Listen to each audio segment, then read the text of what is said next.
Hi ಎಲ್ಲರಿಗೂ ನಮಸ್ಕಾರ. Shahida Kannada education ಚಾನಲ್ಗೆ ಸ್ವಾಗತ. ಈ ವಿಡಿಯೋದಲ್ಲಿ 2026 ಜೂನ್ ತಿಂಗಳ ಅತ್ಯಂತ ಪ್ರಮುಖ ಪ್ರಚಲಿತ ಘಟನೆಗಳನ್ನು ನೀಡಲಾಗಿದೆ. ಈ ಪ್ರಶ್ನೆಗಳು ಮುಂಬರುವ ಎಲ್ಲ ಸ್ಪರ್ಧಾತ್ಮಕ ಪರೀಕ್ಷೆಗಳಿಗೆ ಉಪಯುಕ್ತವಾಗುತ್ತದೆ. ಹಾಗಾಗಿ ಈ ವಿಡಿಯೋವನ್ನು ಪೂರ್ತಿಯಾಗಿ ನೋಡಿ ಮತ್ತು ಲೈಕ್ ಮಾಡಿ, ಶೇರ್ ಮಾಡಿ, ಸಬ್ಸ್ಕ್ರೈಬ್ ಮಾಡಿ.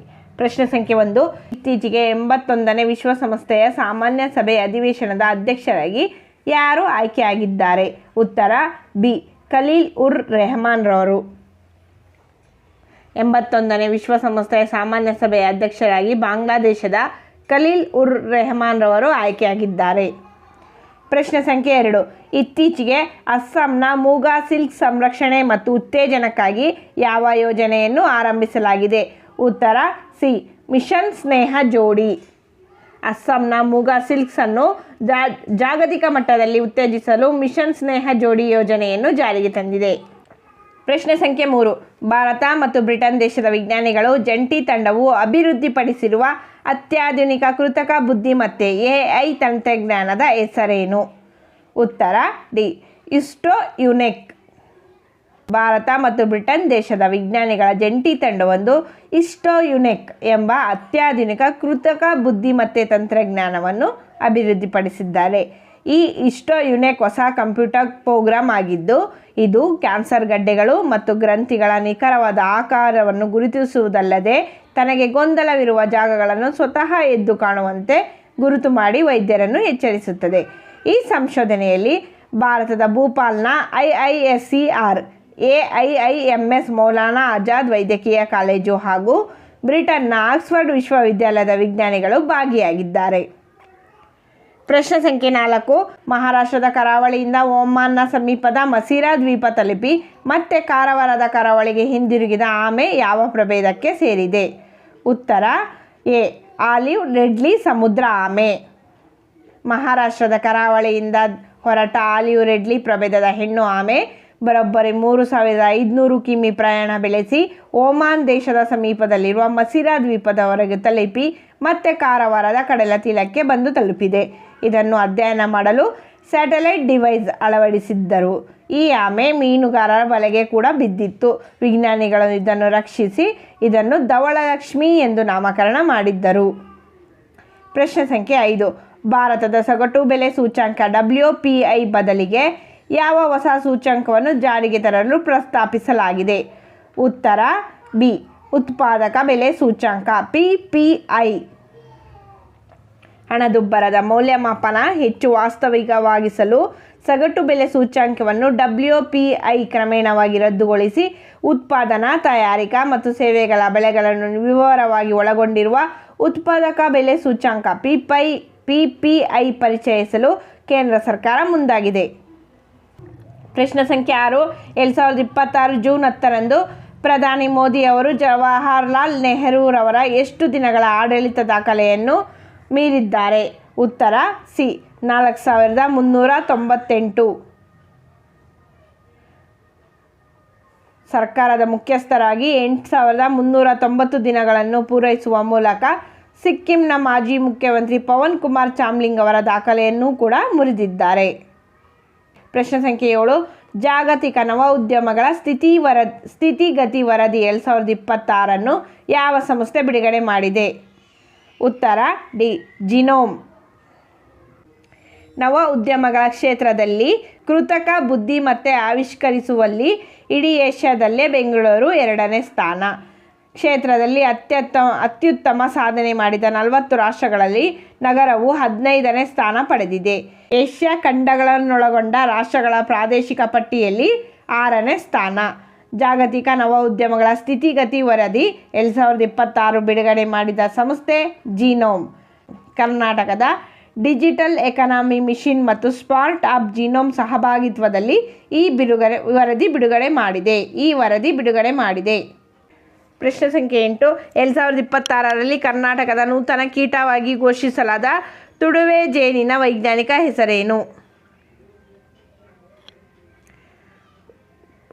ಉತ್ತರ ಎ. Apis Serena. ಕರ್ನಾಟಕದ ನೂತನ ರಾಜ್ಯ ಕೀಟ ತುಡುವೆ ಜೇನು. ಇದರ ವೈಜ್ಞಾನಿಕ ಹೆಸರು ಎಪಿಸ್ ಸೆರೆನಾ. ಇದರ ಕುಟುಂಬ ಅಪಿಡೇ. ರಾಜ್ಯದ ನೂತನ ಕಪ್ಪೆ ಮಲ್ಬಾರ್ ಟ್ರೀ ಟೋಡ್. ವೈಜ್ಞಾನಿಕ ಹೆಸರು ಪೆಡೋಸಿವೇಸ್. ಇದರ ಕುಟುಂಬ ಪುಬೋನಿಡೆ. ಪ್ರಶ್ನೆ ಸಂಖ್ಯೆ 9.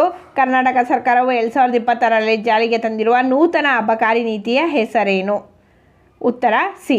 ಆಲ್ಕೋಹಾಲ್ ಇನ್ ಬೆವರೇಜ್ AIB ನೀತಿ.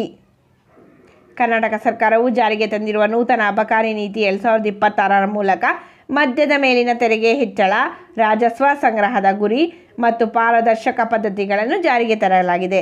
ಕರ್ನಾಟಕದಲ್ಲಿ ನೂತನ ಆಲ್ಕೋಹಾಲ್ ಇನ್ ಬೆವರೇಜ್ AIB ಅಬಕಾರಿ ನೀತಿಯು 2026ರ ಮೇ 11ರಿಂದ ರಾಜ್ಯಾದ್ಯಂತ ಅಧಿಕೃತವಾಗಿ ಜಾರಿಗೆ ಬಂದಿದೆ.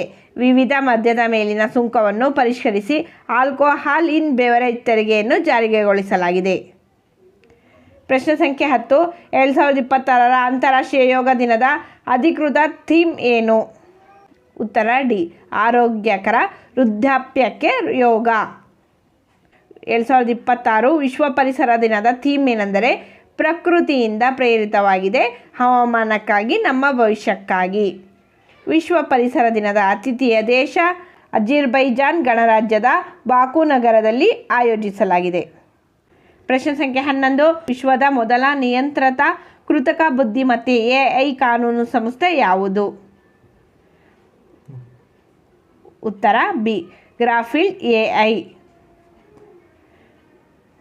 ಬ್ರಿಟನ್ ನ್ಯಾಯಾಲಯದಲ್ಲಿ ಮಾನವ ಸಂಪನ್ಮೂಲಗಳ ಅಧಿಕಾರಿ ತಮ್ಹೀರಸ್ ಕಮಾಲ್ ತಕ್ಷೀರ್ ಎಂಬುವರ ಪರವಾಗಿ ವಾದ ಮಂಡಿಸಿದ ತಕ್ಷೀರ್ ಅವರಿಗೆ 8.79 ಲಕ್ಷ ಮೊತ್ತವನ್ನು ಕೊಡಿಸುವಲ್ಲಿ ಯಶಸ್ವಿಯಾಗಿದೆ. ಪ್ರಶ್ನೆ ಸಂಖ್ಯೆ 12. ಇತ್ತೀಚಿನ FIDE ಶ್ರೇಯಾಂಕ ಟಾಪ್ 10ನಲ್ಲಿ ಸ್ಥಾನ ಪಡೆದ ಏಕೈಕ ಭಾರತೀಯ ಯಾರು? ಉತ್ತರ ಸಿ. ಅರ್ಜುನ್ ಎರಿಗೈಸಿ. ಪ್ರಶ್ನೆ ಸಂಖ್ಯೆ 13. ಇತ್ತೀಚೆಗೆ ಲೋಖಂಡೆ ಪ್ರಶಾಂತ್ ಸೀತಾರಾಮ್ ಅವರನ್ನು ಯಾವ ಸಂಸ್ಥೆಯ ನೂತನ ಅಧ್ಯಕ್ಷರಾಗಿ ನೇಮಕ ಮಾಡಲಾಗಿದೆ? ಉತ್ತರ ಡಿ. ಕೇಂದ್ರೀಯ ಪ್ರೌಢಶಿಕ್ಷಣ ಮಂಡಳಿ CBSE.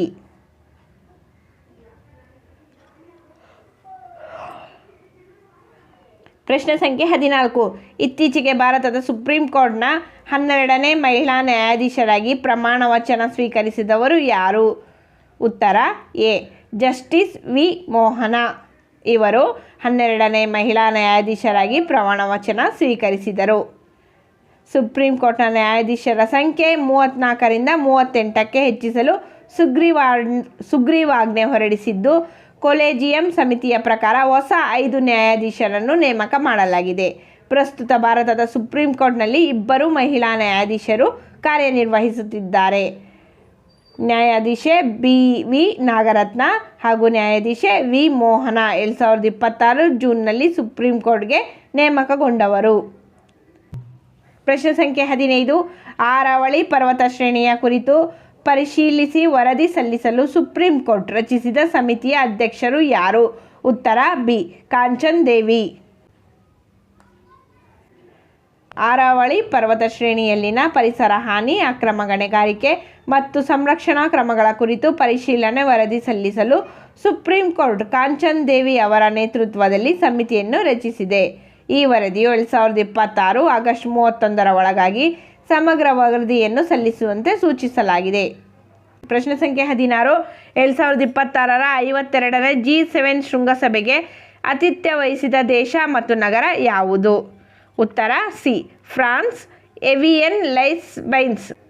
2026 52ನೇ G7 ಸಭೆಯ ಜೂನ್ 15ರಿಂದ 17ರವರೆಗೆ ಫ್ರಾನ್ಸ್ನ ಎವಿಯನ್ ಲೈಸ್ಬೈನಲ್ಲಿ ನಡೆಯಿತು. G7 ಸದಸ್ಯರ ರಾಷ್ಟ್ರಗಳು America, UK, France, Germany, Japan, Italy, Canada. Bharat G7 ಸದಸ್ಯ ರಾಷ್ಟ್ರವಲ್ಲ, ವಿಶೇಷ ಆಹ್ವಾನಿತ ರಾಷ್ಟ್ರವಾಗಿ G7 ಶೃಂಗಸಭೆಯ 13ನೇ ಬಾರಿ ಪಾಲುದಾರ ರಾಷ್ಟ್ರವಾಗಿದೆ. ಈ ಸಭೆಯಲ್ಲಿ ಜಾಗತಿಕ ಶಾಂತಿ, ಅಮೆರಿಕ ಇರಾನ್ ನಡುವಿನ ಶಾಂತಿ ಒಪ್ಪಂದ ಹಾಗೂ ಚೀನಾ ಪೂರೈಕೆ ಸರಪಳಿಗಳ ಕುರಿತಾಗಿ ಚರ್ಚಿಸಿದರು. ಪ್ರಶ್ನೆ ಸಂಖ್ಯೆ 17. ಇತ್ತೀಚೆಗೆ ಸುದ್ದಿಯಲ್ಲಿ ಕಂಡುಬಂದ ಅಬ್ರಹಾಂ ಒಪ್ಪಂದ ಯಾವ ಕ್ಷೇತ್ರಕ್ಕೆ ಸಂಬಂಧಿಸಿದೆ? ಉತ್ತರ ಡಿ. ಮಧ್ಯಪ್ರಾಚ್ಯ ದೇಶಗಳ ನಡುವಿನ ರಾಜತಾಂತ್ರಿಕ ಸಂಬಂಧಗಳ ಸಾಮಾನ್ಯೀಕರಣ. ಅಬ್ರಹಾಂ ಒಪ್ಪಂದ ಎನ್ನುವುದು ಇಸ್ರೇಲ್ ಮತ್ತು ಹಲವಾರು ಅರಬ್ ರಾಷ್ಟ್ರಗಳ ನಡುವೆ ರಾಜತಾಂತ್ರಿಕ, ಆರ್ಥಿಕ ಮತ್ತು ಭದ್ರತಾ ಸಂಬಂಧಗಳನ್ನು ಸಾಮಾನ್ಯಗೊಳಿಸಲು ಅಮೆರಿಕ ಸಂಯುಕ್ತ ಸಂಸ್ಥಾನವು 2026ರಲ್ಲಿ ಮಧ್ಯಸ್ಥಿಕೆ ವಹಿಸಿದ ಒಂದು ಐತಿಹಾಸಿಕ ಒಪ್ಪಂದವಾಗಿದೆ. ಸುದ್ದಿಯಲ್ಲಿರಲು ಕಾರಣ, ಇತ್ತೀಚೆಗೆ ಅಮೆರಿಕ ಅಧ್ಯಕ್ಷ ಡೊನಾಲ್ಡ್ ಟ್ರಂಪ್ ಅವರು ಇರಾನ್ ಜೊತೆಗಿನ ಮಾತುಕತೆ ಮತ್ತು ಶಾಂತಿ ಒಪ್ಪಂದದ ಭಾಗವಾಗಿ ಸೌದಿ ಅರೇಬಿಯಾ, ಪಾಕಿಸ್ತಾನ ಮತ್ತು ಕತಾರ್ನಂತಹ ಪ್ರಮುಖ ಇಸ್ಲಾಮಿಕ್ ರಾಷ್ಟ್ರಗಳು ಕೂಡ ಈ ಅಬ್ರಹಾಂ ಒಪ್ಪಂದಕ್ಕೆ ಸಹಿ ಹಾಕಬೇಕು ಎಂದು ಕರೆ ನೀಡಿದ್ದರು. ಆದರೆ ಇರಾನ್ ಹಾಗೂ ಇತರೆ ಕೆಲವು ರಾಷ್ಟ್ರಗಳು ಇದಕ್ಕೆ ಆಕ್ಷೇಪ ವ್ಯಕ್ತಪಡಿಸಿದರು.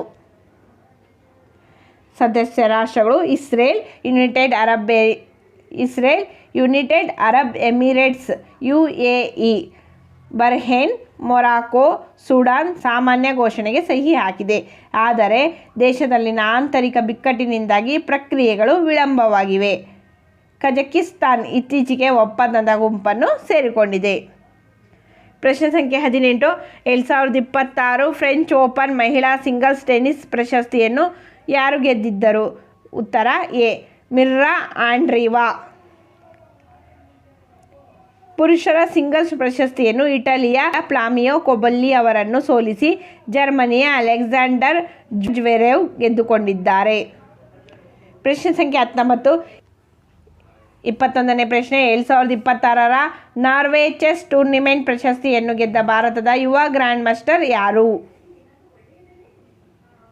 ಉತ್ತರ ಡಿ.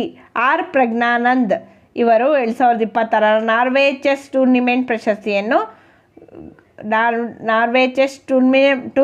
ಪ್ರಶಸ್ತಿಯ ಗ್ರ್ಯಾಂಡ್ ಮಾಸ್ಟರ್ ಆಗಿದ್ದಾರೆ. 22ನೇ ಪ್ರಶ್ನೆ. ವಿಶ್ವದ ಮೊದಲ ಶಾಶ್ವತ ಪರಮಾಣು ತ್ಯಾಜ್ಯ ಸಂಗ್ರಹಗಾರ ಒನಾಲ್ಕೊ ಅನ್ನು ಯಾವ ದೇಶ ಅಭಿವೃದ್ಧಿಪಡಿಸಿದೆ? ಉತ್ತರ ಎ. ಫಿನ್ಲ್ಯಾಂಡ್. ಪ್ರಶ್ನೆ ಸಂಖ್ಯೆ 23. ವಿಶ್ವಸಂಸ್ಥೆ FAO ಮತ್ತು SOFIA 2026ರ ವರದಿಯ ಪ್ರಕಾರ ಯಾವ ದೇಶವು ಜಾಗತಿಕ ಅತಿ ದೊಡ್ಡ ಜಲಚರ ಪ್ರಾಣಿಗಳ ಉತ್ಪಾದಕ ಮತ್ತು ರಫ್ತು ರಾಷ್ಟ್ರವಾಗಿದೆ? ಉತ್ತರ ಬಿ. ಚೀನಾ. ಪ್ರಶ್ನೆ ಸಂಖ್ಯೆ 25. ಇತ್ತೀಚೆಗೆ ಬಿಡುಗಡೆಯಾದ ವಿಶ್ವಾಸಾರ್ಹ ರಾಷ್ಟ್ರಗಳ ಶ್ರೇಯಾಂಕದಲ್ಲಿ ಯಾವ ದೇಶ ಅಗ್ರಸ್ಥಾನ ಪಡೆದಿದೆ? ಉತ್ತರ ಸಿ. ಭಾರತ ದೇಶ. ಆಸ್ಟ್ರೇಲಿಯಾದ ಥಿಂಕ್ ಟ್ಯಾಂಕ್ ಲೂವಿ ಇನ್ಸ್ಟಿಟ್ಯೂಟ್ ಸಂಸ್ಥೆ ನಡೆಸಿದ ಸಮೀಕ್ಷೆಯಲ್ಲಿ ಅಮೆರಿಕ, ಚೀನಾ, ರಷ್ಯಾವನ್ನು ಹಿಂದಿಕ್ಕಿ ಭಾರತ ನಂಬರ್ 1 ಸ್ಥಾನ ಪಡೆದಿದೆ.